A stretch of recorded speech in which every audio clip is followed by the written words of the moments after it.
नमस्कार मित्रांनो, बऱ्याच जणांना प्रश्न पडतो की पेट्रोल पंपावर जातो ती पॉवर पेट्रोल म्हणजे काय आणि साधं पेट्रोल म्हणजे काय, ह्या दोघांमध्ये काय फरक असतो मित्रांनो. मी तर काय म्हणतोय, पॉवर पेट्रोल आणि साधं पेट्रोल एकच असतं, कारण की ती एकाच टँकरमध्ये येतं.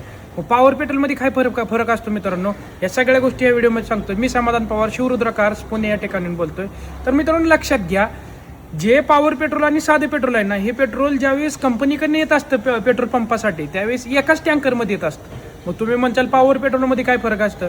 त्यांनी काय करते, तुम्हाला जर पॉवर पेट्रोल द्यायचं असेल तर सेम पेट्रोल दुसऱ्या एका टँकमध्ये टाकतात आणि त्याच्यामध्ये एक ॲडेटिव्ह टाकलं जातं. जसं की ही जी डिझेल ॲडेटिव्ह वगैरे आहे मित्रांनो, ती ॲडेटिव्ह त्या पॉवर पेट्रोलमध्ये टाकलं जातं. ॲडेटिव्ह टाकल्यानंतर त्याची ऑक्टेन नंबर वाढला जातो. ऑक्टेन नंबर म्हणजे काय, त्याची ज्वलनशीलता वाढते. त्याचबरोबर आतलं जे फ्रिक्शन आहे, इंजिनमध्ये नॉकिंग वगैरे कमी होतं, कारण की पॉवर जर जनरेट जास्त होत असेल तर त्या ठिकाणी तुमच्या गाडीचं नॉकिंग कमी होतं.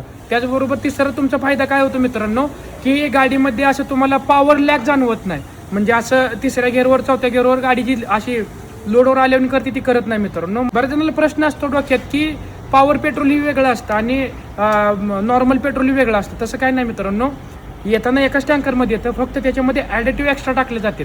मग तुम्हाला काय करायचं आहे मित्रांनो, जर डिफरन्स पडत नसेल तर असं ॲडेटिव्ह वगैरे असते, डिझेल ॲडेटिव्ह, पेट्रोल ॲडेटिव्ह, हे तुम्ही ॲड करू शकता. जर E20चा विचार केला मित्रांनो, जर त्याच्यामध्ये तुम्हाला गाडीवरती कमी परिणाम व्हावा असं वाटत असेल तर पेट्रोल ॲडेटिव्ह नक्की यूज करा. त्याच्यामुळं गाडीची पॉवर वगैरे वाढते, त्यामुळं गाडी मिसिंग करणं ह्या सगळ्या गोष्टी कमी होतात. मित्रांनो, जनरल माहितीसाठी हा व्हिडिओ होता. व्हिडिओ आवडला असेल तर व्हिडिओ लाईक करा, आपल्या मित्रांबरोबर शेअर करा आणि पेजला फॉलो करा विसरू नका.